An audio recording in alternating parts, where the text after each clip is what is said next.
नमस्ते, मेरा नाम निकिता मिश्रा है और आप देख रहे हैं बोलता हिंदुस्तान। हर घर नल से जल या हर जेब में घोटाला। गुजरात में मनरेगा के बाद अब बारी है हर घर नल से जल की।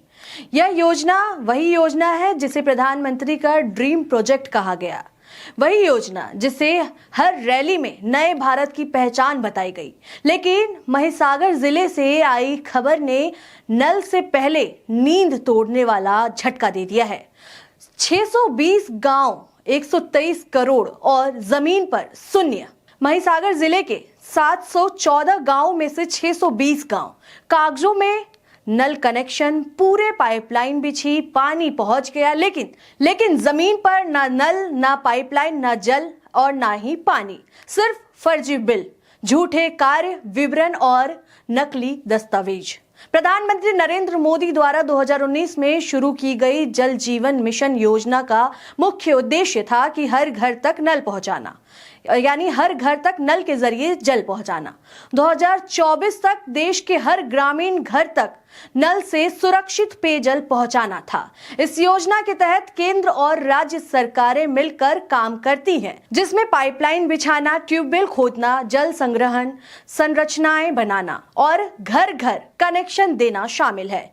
बता दें, गुजरात प्रधानमंत्री और गृह मंत्री अमित शाह जी का गृह क्षेत्र है।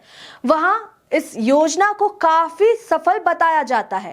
राज्य सरकार के अनुसार अब तक 91 लाख से अधिक ग्रामीण घरों को नल कनेक्शन मिल चुके हैं। लेकिन हाल के खुलासों से पता चला है कि कुछ जिलों में योजना की हकीकत इससे बहुत अलग है। विशेष रूप से महिसागर जिले में 123 करोड़ रुपए से अधिक का घोटाला सामने आया है, जहां कई गांव में पाइपलाइन तो बिछ गई, लेकिन पानी आज भी नहीं पहुंच पाया। इसमें ग्रामीणों की उम्मीदें टूट गईं और सवाल उठ रहे हैं कि इतने बड़े पैमाने पर भ्रष्टाचार कैसे हुआ।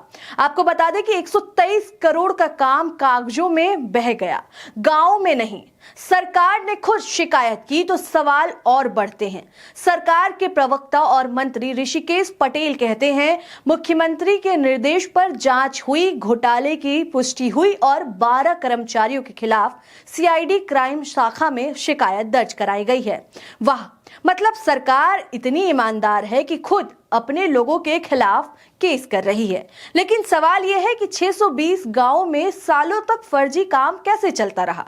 123 करोड़ रुपए बिना नल देखे कैसे पास होते रहे?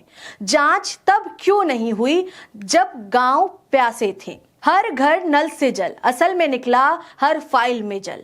नल कागज में बहा, पानी फाइल में आया और पैसा सीधे सिस्टम की दरारों में। अगर ये योजना इतनी कड़ी निगरानी में थी तो 112 एजेंसियां एक साथ कैसे फर्जीवाड़ा कर सकती है? या फिर निगरानी सिर्फ पोस्टर और भाषणों तक सीमित थी? 112 एजेंसियां ब्लैकलिस्ट पर है और पहले क्यों नहीं देखी गई? मंत्री कहते हैं 112 एजेंसियों को ब्लैकलिस्ट कर दिया गया है, लेकिन सवाल यह है कि ये एजेंसियां कल पैदा तो नहीं हुई थी। इन्हें टेंडर किसी ने दिए तो थे, बिल किसी ने तो पास किया था। क्या ये सिर्फ एजेंसियों का घोटाला है या फिर एजेंसियां और सिस्टम की मिलीभगत है? 12 कर्मचारी, क्या यही पूरा सच है? लेकिन 620 गांव में इतना बड़ा फर्जीवाड़ा सिर्फ 12 लोगों से? क्या किसी बड़े अफसर की भूमिका नहीं है? किसी राजनीतिक संरक्षण की जांच नहीं है? या फिर हमेशा की तरह नीचे वालों को बलि का बकरा बना दिया जाता है, ऊपर वालों को बख्श दिया जाता है? आपको बता दें कि जून 2025 में बड़ोदरा जोन की सीआईडी क्राइम ब्रांच ने एफआईआर दर्ज की। इसमें डब्ल्यूएसएमओ के पूर्व यूनिट मैनेजर एसी राजपारा सहित 12 लोग आरोपी बनाए गए, जिसमें जिला कोऑर्डिनेटर, असिस्टेंट टेक्निकल मैनेजर आदि शामिल हैं। आरोपों में आपराधिक साजिश, विश्वासघात, धोखाधड़ी, जालसाजी और भ्रष्टाचार निवारण अधिनियम शामिल है। वहीं सरकार ने घोटाले की जांच को अब गंभीरता से लिया है। सितंबर 2025 तक की जानकारी के अनुसार 630 गांव की जांच में गड़बड़ी पाई गई और 112 एजेंसियों तथा 41 पानी समितियों के से रिकवरी के आदेश जारी किए गए हैं। अब तक 2.97 करोड़ रुपए वसूल वसूल हो चुके हैं और कुल पेनल्टी 120.65 करोड़ रुपए की लगाई गई है। जानकारी के मुताबिक इस घोटाले में गिरफ्तारी भी हुई है। शुरुआत में 9 अधिकारियों को गिरफ्तार किया गया और जनवरी 2026 तक सीआईडी ने और 4 लोगों को गिरफ्तार किया। जांच अभी भी जारी है, ऐसा सरकार की तरफ से कहा जा रहा है। अब सवाल मोदी सरकार से है, ड्रीम किसका, शर्म किसकी? प्रधानमंत्री कहते हैं हर घर नल से जल मेरी गारंटी है। तो सवाल है, जब गांव में नल नहीं तो गारंटी कहां गई? जब पैसा बह गया तो जवाबदेही किसकी? अगर यह योजना सच में गरीबों के लिए थी तो गरीबों को आज भी टैंकर का इंतजार क्यों?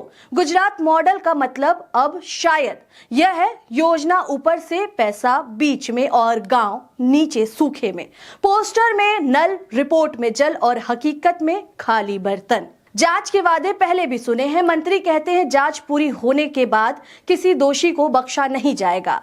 यह लाइन इस देश में सबसे ज्यादा दोहराया गया लाइन है। लेकिन जनता पूछती है, मनरेगा के बाद क्या हुआ? पहले के घोटालों में कितने बड़े नाम सामने आए? या फिर जांच का मतलब सिर्फ समय खरीदना है? गुजरात के महिसागर का मामला सिर्फ एक जिले की कहानी नहीं है, यह कहानी है योजनाओं की, पोस्टर राजनीति की और जमीन से कटे सिस्टम की। जब योजनाएं भाषणों में चकमे और गांव में सूखे तो घोटाले दुर्घटना नहीं होते, संरचनात्मक होते हैं। आज सवाल मोदी सरकार से है, क्या ड्रीम प्रोजेक्ट सिर्फ जुबानी स्लोगन था? क्या जवाबदेही सिर्फ निचले कर्मचारियों तक सीमित है? क्योंकि हर घर नल से जल अगर सिर्फ फाइलों में रहेगा तो जनता सवालों से सरकार को डुबो देगी और तब नल नहीं सब टपकेगा। फिलहाल इस खबर में इतना ही है। आपको क्या लगता है इस खबर पर और आपकी क्या राय है? आप हमें अपनी राय कमेंट करके जरूर बताएं। तब तक के लिए देखते रहें बोलता हिंदुस्तान। शुक्रिया।